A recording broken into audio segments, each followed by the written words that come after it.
ये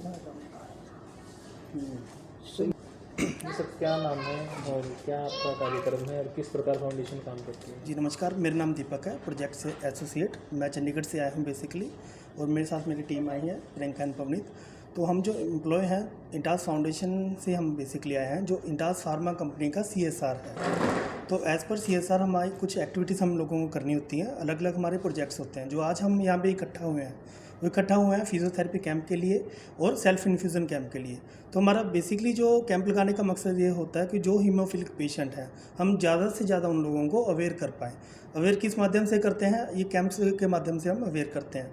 अभी जैसे आपने डॉक्टर मलिका ने अभी बताया कि किस तरीके से असेसमेंट की उन्होंने एक्सरसाइज वगैरह बताई हैं पेशेंट्स को कि क्या एक्सरसाइज वो कर सकते हैं, क्या नहीं कर सकते, क्योंकि हीमोफीलिया एक ऐसी बीमारी है जिसमें जॉइंट्स पेन का बहुत ज़्यादा प्रॉब्लम रहती है। तो जॉइंट्स पेन के लिए एक्सरसाइज करना बहुत ज़्यादा ज़रूरी है, इधर वो घर में करें या बाहर करें या कहीं भी करें। अगर एक्सरसाइज नहीं करते तो उनको जॉइंट्स में प्रॉब्लम होना स्टार्ट हो जाती है।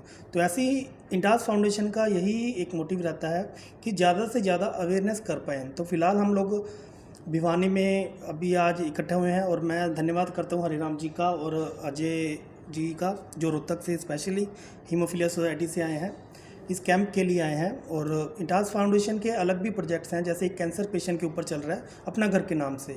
तो अपना घर के जो हमारे सेंटर्स हैं अभी ऑल ओवर इंडिया 32 सेंटर्स हैं, उसमें कैंसर पेशेंट को हम बेसिकली क्या करते हैं, फ्री में अकोमोडेशन, फूड सपोर्ट प्रोवाइड कराते हैं और ट्रांसपोर्टेशन प्रोवाइड कराते हैं, जो अपने ट्रीटमेंट के लिए वहाँ पे आते हैं सेंटर में। तो मैं और मेरी टीम चंडीगढ़ से आज भिवानी से कैंप के लिए हम आए। तो यही हमारा मोटिव है सर, कि ज़्यादा सर अभी तक हम लोग ऑल ओवर इंडिया ही कैंप लगा रहे हैं और अलग अलग रीजन में लगा रहे हैं। अभी जो हम आए हैं नॉर्थ रीजन से, मैं अभी जो आया हूँ, तो अगर मैं अपनी बात करता हूँ तो अभी मैंने भिवानी, पलवल, करनाल, जींद, यहाँ पे हम लोग कैंप लगा रहे हैं। और आगे आगे हमारा मकसद यह है कि ऑल ओवर हरियाणा, पंजाब, हिमाचल ये हम लोग कवर कर पाएँ। तो दिल्ली वगैरह में हम एम्स के साथ मिलकर हम लोगों ने कैंप लगाए हैं। तो ऐसे ऑल ओवर इंडिया ही हमारे कैंप्स लग रहे हैं सर, जो ऑल ओवर इंडिया को कवर करेगा बेसिकली। तो बेसिकली ये ज़रूरत इसलिए पड़ती है क्योंकि जैसे ही अभी अजय जी ने आपको बताया था कि भी 1 लाख पेशेंट में से सिर्फ 20,000 पेशेंट को ही मालूम है कि उनको ये बीमारी है, और 80,000 को तो पता ही नहीं है कि हमें ये बीमारी भी है। अगर हम अपनी बात भी करें तो हमें भी कितनी नॉलेज पहले थी, अगर मैं आज से 5 साल या 10 साल पहले की बात करता हूँ। तो ये अवेयरनेस अगर हम लोगों में फैलेगी, और इस चीज़ को रोकना अगर है तो ज़्यादा से ज़्यादा हम लोगों को स्कैनिंग करनी पड़ेगी, करियर टेस्ट वगैरह हम लोगों को करने ज़रूरी है। तो हम आप लोगों का भी धन्यवाद करते हैं जो आप यहाँ पे आए हैं। तो आपके माध्यम से भी हम लोग चाहते हैं कि अवेयरनेस ज़्यादा से ज़्यादा इस बीमारी के बारे में फैले। क्या अपील करना चाहेंगे जो आम जनता है? कैरियर के किसी बच्चे की अगर मदर कैरियर है या फादर को हीमोफीलिया है, तो पेरेंट्स में बहुत कन्फ्यूज़न होती है कि जो हमारा बच्चा होगा वो हीमोफिलिक होगा या नहीं होगा। तो इसके लिए पहले प्रीनेटल टेस्ट भी किया जाता है आजकल, पता लगाने के लिए कि बच्चा हीमोफिलिक होगा या नहीं होगा। साथ में हमारा जो पॉसिबिलिटी होती है एक्स लिंक और वाई लिंक से रिलेटेड, जिसमें ये पता लगता है कि अगर फादर हीमोफिलिक है तो दोनों मदर कैरियर होंगी, लेकिन बेटे को हीमोफीलिया नहीं होगा। लेकिन अगर मदर कैरियर है तो 50% चांसेस होंगे कि लड़की हीमोफिलिक होगी और 50% चांसेस होंगे कि लड़का हीमोफिलिक होगा। इस प्रकार से हम उनमें जागरूकता प्रोवाइड कर सकते हैं, क्योंकि बहुत सारे पेशेंट्स हमने कैंप में देखे हैं, उनका यही सवाल होता है कि अगर हम अभी कंसीव करें, बच्चा हो हमारे, तो उनको हीमोफीलिया होगा या नहीं होगा। इन कन्फ्यूज़न में वो सोचते ही रह जाते हैं। तो उनको ये जागरूकता प्रोवाइड कराना हमारा काम है। हरियाणा में एक्चुअली PGIMS रोहतक की हम बात करें तो PGIMS रोहतक में हरियाणा के हमारे 450 पेशेंट इनरोल्ड हैं अभी हीमोफीलिया के। और हमारा मेन मोटिव, हम एक रिसर्च कर रहे हैं हीमोफीलिया के पेशेंट्स में, जिसमें हम उनके जॉइंट हेल्थ को देखते हैं कि उनके जोड़ों में कितना बदलाव आया है, उनकी दैनिक दिनचर्या से कितनी बदली है। बच्चे हैं तो उनकी वो स्कूल में एब्सेंटीज़ उनकी कितनी बढ़ी है या कितनी कम हुई है, इन सब पे हम रिसर्च कर रहे हैं।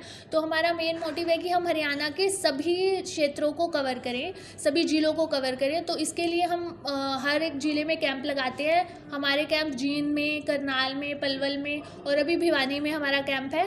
तो हमारी यही कोशिश रहेगी कि हम हरियाणा के सभी डिस्ट्रिक्ट को कवर करके सभी को फिजियोथेरेपी प्रोवाइड करवा सकें और सभी की असेसमेंट कर सकें। में हमारे यहाँ 20 पेशेंट आए हैं, जिसमें से 50% बच्चे हैं और 50% अडल्ट्स हैं। अभी फैक्टर अवेलेबिलिटी कम है भिवानी में, तो इस वजह से ज़्यादा पेशेंट नहीं आ पाए हैं, लेकिन टोटल जो भिवानी में 40 पेशेंट्स एनरोल्ड हैं। हमें वी वॉज एक्सपेक्टिंग कि 40 पेशेंट्स आएंगे, लेकिन due to some reason factor नहीं है, पेशेंट्स को प्रॉब्लम हो रही है, वो चल फिरने में उनको दर्द हो रहा है क्योंकि फैक्टर की कमी है लास्ट 1 मंथ से।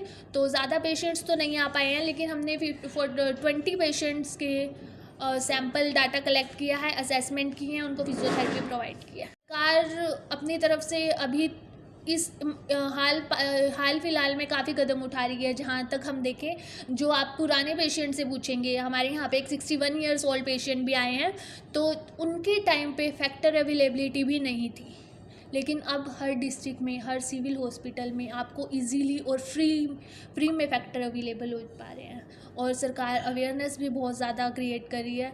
तो पहले के मुकाबले अभी देखें तो अभी सरकार बहुत ज़्यादा योगदान दे रही है हीमोफीलिया में। क्या नाम आपका? मेरा बाबूलाल नाम है जी। मौला जी क्या कहेंगे? मैं जी ये कहूँगा कि आज हमारे पास हीमोफीलिया सोसाइटी की तरफ से और इंटास फाउंडेशन की तरफ से आज ये हीमोफीलिया का कैंप लगाया गया, और इसमें जी एक्सरसाइज वगैरह के बारे में बहुत अच्छी तरह हमें जानकारी दी गई। और जी ये फिजियोथेरेपी डॉक्टर आए हुए हैं, इन्होंने हमारे को अच्छी तरह से देखा और अच्छी तरह से हमारे हाथ पैरों को चेक किया है इन्होंने, और हमारे को एक्सरसाइज करने के लिए भी हमें प्रेरित किया है अच्छी तरह से, और इन्होंने अच्छी तरह से हमारे चेक किया और हर चीज़ के बारे में बताया इन्होंने हमारे को। तो सरकार से क्या मांग करते हैं? सरकार से ये मांग करते हैं कि ये कैंप है ना, हर बार साल में 2-4 कैंप लगाते रहें, 2 बार 4 बार कम से कम भी 4 कैंप तो लगाती रहे सरकार लगाए। और ये प्रशासन की से भी हम यही मांग करते हैं कि ये काम हमेशा होता रहे हमारे लिए, हमें बड़ी जानकारी मिलती है इससे, मरीजों को भी जानकारी होती है हर चीज़ की। प्रदीप है जी, मेरे लड़के का हीमोफीलिया की बीमारी है जी। आज इंटरफार्म में कैंप लगा हुआ है हीमोफीलिया के बारे में। मैं मेरे लड़के को लेकर आया था, मेरे लड़के को डॉक्टर ने ज़्यादा जानकारी दी है, कसरत के बारे में बताया है, और ज़्यादा से ज़्यादा फायदा हुआ है। और इस तरह के कैंप लगने चाहिए। मैं सरकार से अनुरोध करता हूँ ज़्यादा से ज़्यादा जानकारी दे, और मरीजों को भी खूब फायदा हुआ है।